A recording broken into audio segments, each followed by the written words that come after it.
খানাকুল পশ্চিম মেদিনীপুর বর্ডারে নাকা চেকিংয়ের সময় উদ্ধার হাজার হাজার টাকা।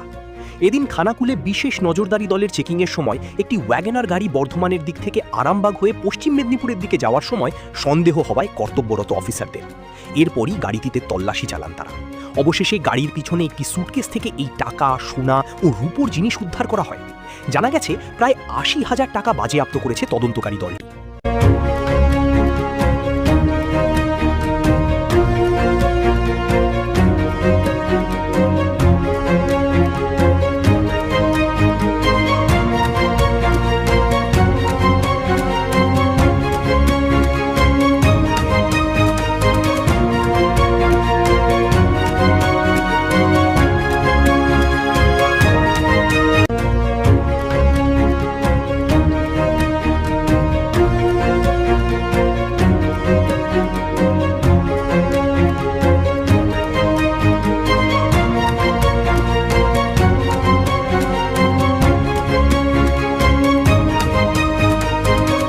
বিভিন্ন ধরনের খবরের জন্য লাইক ও সাবস্ক্রাইব করুন বাংলার কথা।